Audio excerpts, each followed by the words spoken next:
Book 5, Part 3 of the Republic, by Plato. This recording is in the public domain. Read by Bob Neufeld. But still I must say, Socrates, that if you are allowed to go on in this way, you will entirely forget the other question, which at the commencement of this discussion you thrust aside. Is such an order of things possible, and how, if at all? For I am quite ready to acknowledge that the plan which you propose, if only feasible, would do all sorts of good to the state. I will add what you have omitted, that your citizens will be the bravest of warriors and will never leave their ranks, for they will all know one another, and each will call the other father, brother, son. And if you suppose the women to join their armies, whether in the same rank or in the rear, either as a terror to the enemy or as auxiliaries in case of need, I know that they will then be absolutely invincible, and there are many domestic advantages which might also be mentioned, and which I also fully acknowledge. But as I admit all these advantages, and as many more as you please, if only this state of yours were to come into existence, we need say no more about them. Assuming then the existence of the state, let us now turn to the question of possibility and ways and means. The rest may be left. If I loiter for a moment, you instantly make a raid upon me, I said, and have no mercy. I have hardly escaped the first and second waves, and you seem not to be aware that you are now bringing upon me the third, which is the greatest and heaviest. When you have seen and heard the third wave, I think you will be more considerate, and will acknowledge that some fear and hesitation was natural, respecting a proposal so extraordinary as that which I have now to state and investigate. The more appeals of this sort which you make, he said, the more determined are we that you shall tell us how such a state is possible. Speak out, and at once. Let me begin by reminding you that we found our way hither in the search after justice and injustice. True, he replied, but what of that? I was only going to ask whether, if we have discovered them, we are to require that the just man should in nothing fail of absolute justice, or may we be satisfied with an approximation, and the attainment in him of a higher degree of justice than is to be found in other men? The approximation will be enough. We are inquiring into the nature of absolute justice, and into the character of the perfectly just, and to injustice and the perfectly unjust, that we might have an ideal. We were to look at these in order that we might judge of our own happiness and unhappiness according to the standard which they have exhibited, and the degree in which we resembled them, but not with any view of showing that they could exist in fact.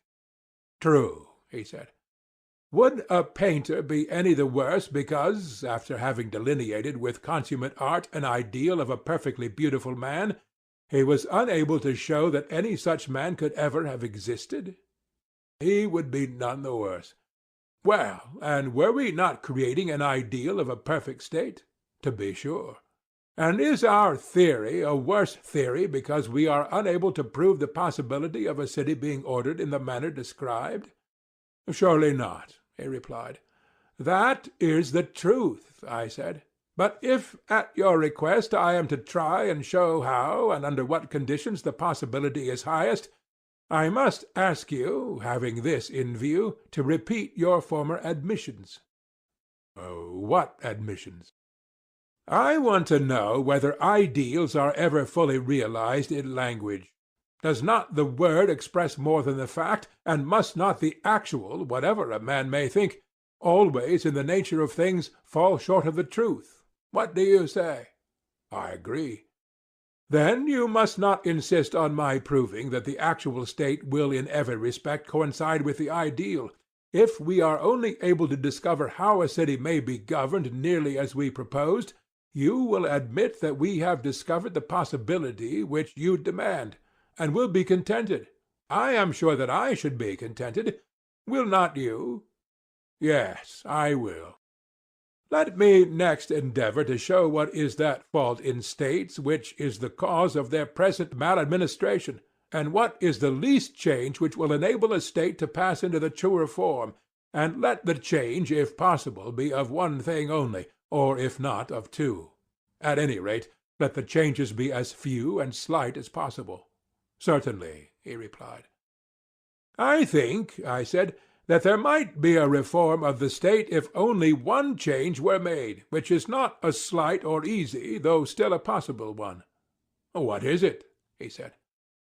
Now then, I said, I go to meet that which I liken to the greatest of the waves.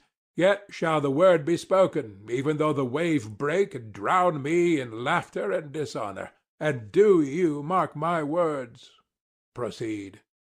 I said, until philosophers are kings, or the kings and princes of this world have the spirit and power of philosophy, and political greatness and wisdom meet in one, and these commoner natures who pursue either to the exclusion of the other are compelled to stand aside, cities will never have rest from their evils, nor the human race, as I believe, and then only will this our state have a possibility of life, and behold the light of day.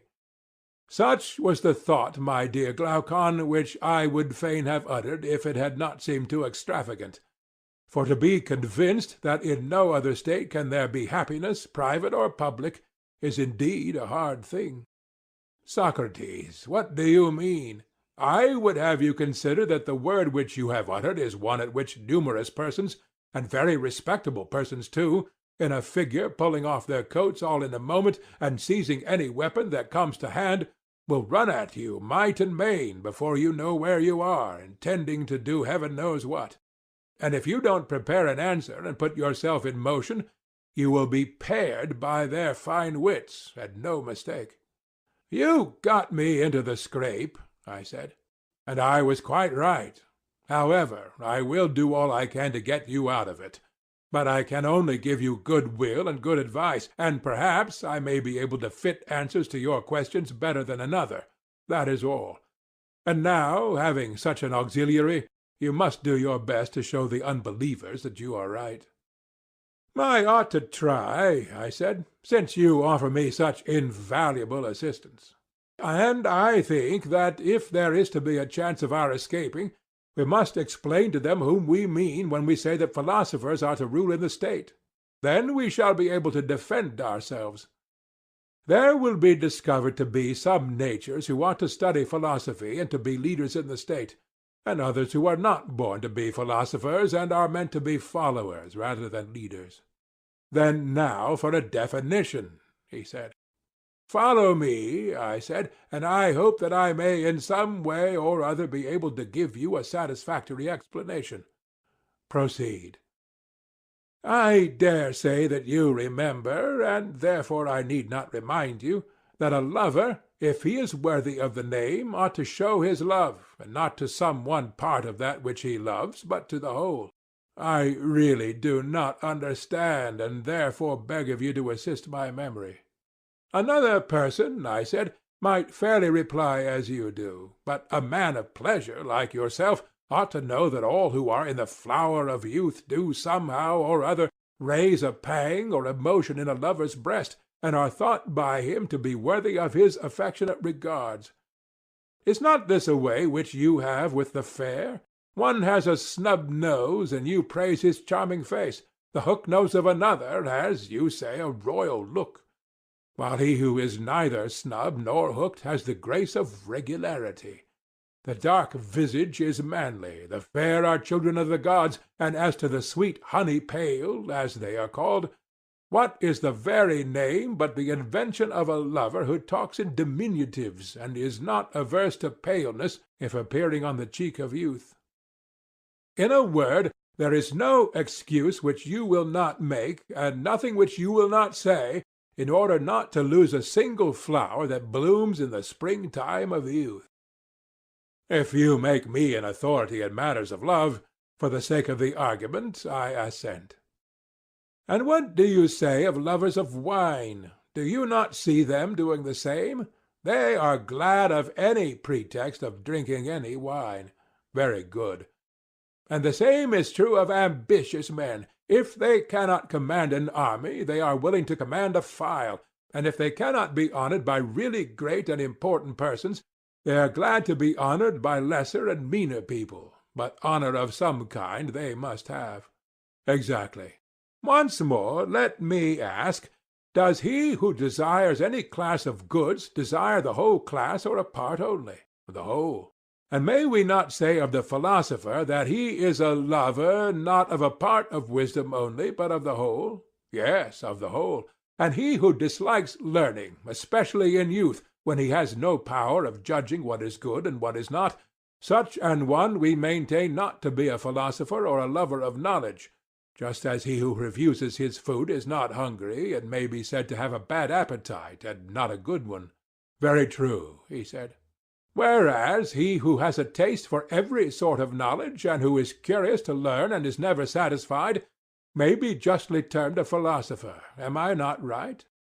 Glaucon said, If curiosity makes a philosopher, you will find many a strange being will have a title to the name. All the lovers of sights have a delight in learning, and must therefore be included. Musical amateurs, too, are a folk strangely out of place among philosophers, for they are the last persons in the world who would come to anything like a philosophical discussion, if they could help, while they run about at the Dionysiac festivals as if they had let out their ears to hear every chorus. Whether the performance is in town or country, that makes no difference. They are there. Now, are we to maintain that all these, and any who have similar tastes, as well as the professors of quite minor arts, are philosophers? Certainly not, I replied. They are only an imitation. He said, Who then are the true philosophers? Those, I said, who are lovers of the vision of truth. That is also good, he said. But I should like to know what you mean. To another, I replied, I might have a difficulty in explaining, but I am sure that you will admit a proposition which I am about to make. What is the proposition?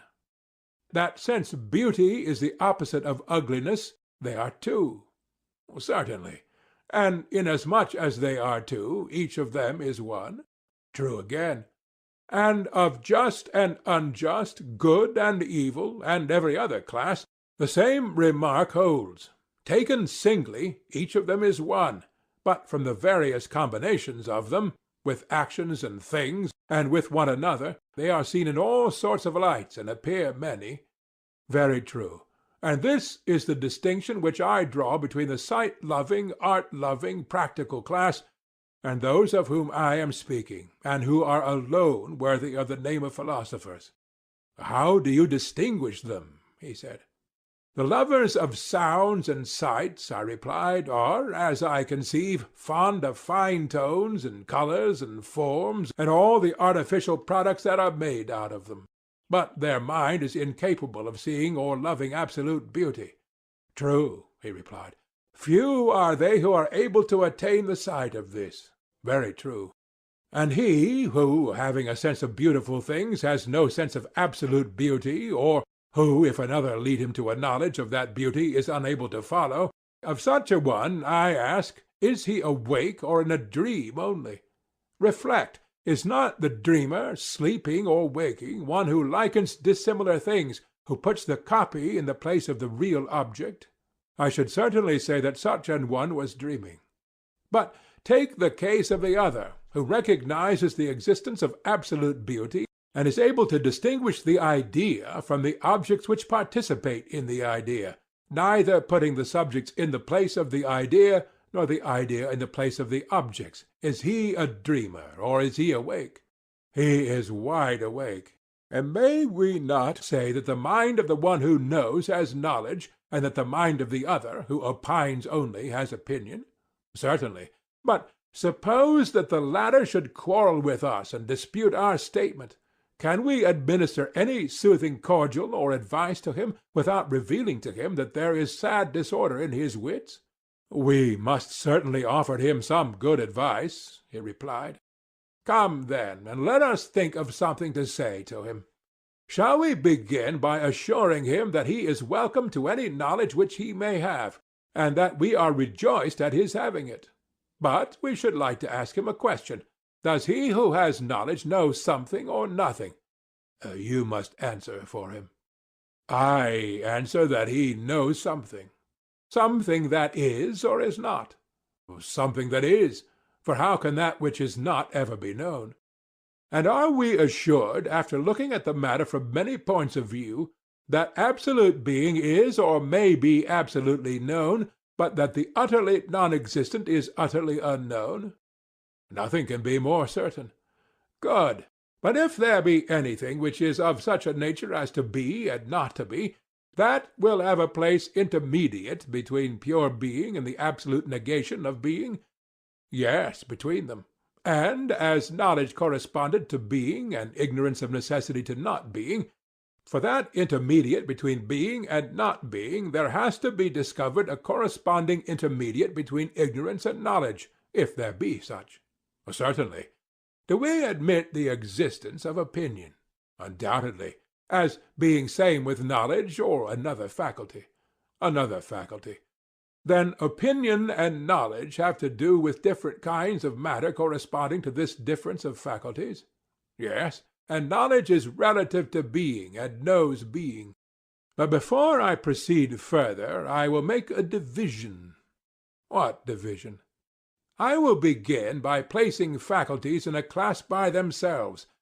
There are powers in us, and in all other things, by which we do as we do. Sight and hearing, for example, I should call faculties. Have I clearly explained the class which I mean? Yes, I quite understand. Then let me tell you my view about them. I do not see them, and therefore the distinctions of figure, colour, and the like, which enable me to discern the differences of some things, do not apply to them. In speaking of a faculty, I think only of its sphere and its result, and that which has the same sphere and the same result I call the same faculty, but that which has another sphere and another result I call different. Would that be your way of speaking? Yes. And will you be so very good as to answer one more question? Would you say that knowledge is a faculty, or in what class would you place it? Certainly knowledge is a faculty, and the mightiest of all faculties. And is opinion also a faculty? Certainly, he said, for opinion is that with which we are able to form an opinion. And yet you were acknowledging a little while ago that knowledge is not the same as opinion. Why, yes, he said. How can any reasonable being ever identify that which is infallible with that which errs? An excellent answer, proving, I said, that we are quite conscious of a distinction between them. Yes. Then knowledge and opinion, having distinct powers, have also distinct spheres or subject matters? That is certain. Being is the sphere and subject matter of knowledge, and knowledge is to know the nature of being? Yes. And opinion is to have an opinion? Yes. Then do we know what we opine? Or is the subject matter of opinion the same as the subject matter of knowledge? Nay, he replied, that has been already disproven. If difference in faculty implies difference in the sphere or subject matter, and if, as we were saying, opinion and knowledge are distinct faculties, then the sphere of knowledge and of opinion cannot be the same. Then if being is the subject matter of knowledge, something else must be the subject matter of opinion? Yes, something else. Well, then, is not being the subject matter of opinion? Or rather, how can there be an opinion at all about not being? Reflect. When a man has an opinion, has he not an opinion about something? Can he have an opinion which is an opinion about nothing? Impossible. He who has an opinion has an opinion about some one thing? Yes. And not being is not one thing, but, properly speaking, nothing. True. Of not being, ignorance was assumed to be the necessary correlative. Of being, knowledge. True, he said. Then opinion is not concerned either with being or with not being. Not with either. And can therefore neither be ignorance or knowledge. That seems to be true. But is opinion to be sought without and beyond either of them, in a greater clearness than knowledge, or in a greater darkness than ignorance? In neither. Then I suppose that opinion appears to you to be darker than knowledge, but lighter than ignorance? Both, and in no small degree. And also to be within and between them? Yes. Then you would infer that opinion is intermediate. No question. But were we not saying before that if anything appeared to be of a sort which is and is not at the same time, that sort of thing would appear also to lie in the interval between pure being and absolute not being, and that the corresponding faculty is neither knowledge nor ignorance, but will be found in the interval between them? True. And in that interval there has now been discovered something which we call opinion? There has. Then what remains to be discovered is the object which partakes equally of the nature of being and not being, and cannot rightly be termed either, pure and simple. This unknown term, when discovered, we may truly call the subject of opinion, and assign each to their proper faculty, the extremes to the faculties of the extremes, and the mean to the faculty of the mean. True. This being premised, I would ask the gentleman who is of the opinion that there is no absolute or unchangeable idea of beauty, in whose opinion the beautiful is manifold, he, I say, your lover of beautiful sights, who cannot bear to be told that the beautiful is one and the just is one, or that anything is one, to him I would appeal, saying, will you be so very kind, sir, as to tell us whether, of all these beautiful things, there is one which will not be found ugly, or of the just which will not be found unjust, or of the holy which will not also be unholy? No, he replied, the beautiful will in some point of view be found ugly, and the same is true of the rest. And may not the many which are doubles be also halves? Doubles, that is, of one thing and halves of another? Quite true. And things great and small, heavy and light, as they are termed, will not be denoted by these any more than by the opposite names? True, both these and the opposite names will always attach to all of them. And can any one of these many things which are called by particular names be said to be this rather than not to be this? He replied, they are like the punning riddles which are asked at feasts, or the children's puzzle about the eunuch aiming at the bat, with what he hit him, as they say in the puzzle, and upon what the bat was sitting. The individual objects of which I am speaking are also a riddle, and have a double sense. Nor can you fix them in your mind, either as being or not being, or both, or neither. Then what will you do with them? I said. Can they have a better place than between being and not being? For they are clearly not in greater darkness or negation than not being, and more full of light and existence than being. That is quite true, he said. Thus, then, we seem to have discovered that the many ideas which the multitude entertain about the beautiful and about all other things are tossing about in some region which is halfway between pure being and pure not being. We have. Yes, and we had before agreed that anything of this kind which we might find was to be described as matter of opinion, and not as matter of knowledge, being the intermediate flux which is caught and detained by the intermediate faculty. Quite true. Then those who see the many beautiful, and who yet neither see absolute beauty, nor can follow any guide who points the way thither, who see the many just and not absolute justice, and the like, such persons may be said to have opinion, but not knowledge? That is certain. But those who see the absolute and eternal and immutable may be said to know, and not to have opinion only. Neither can that be denied. The one love and embrace the subjects of knowledge, the other those of opinion. The latter are the same, as I dare say you will remember, who listened to sweet sounds and gazed upon fair colours, but would not tolerate the existence of absolute beauty. Yes, I remember. Shall we then be guilty of an impropriety in calling them lovers of opinion rather than lovers of wisdom, and will they be very angry with us for thus describing them? I shall tell them not to be angry. No man should be angry at what is true. But those who love the truth in each thing are to be called lovers of wisdom, and not lovers of opinion. Assuredly. End of Book 5.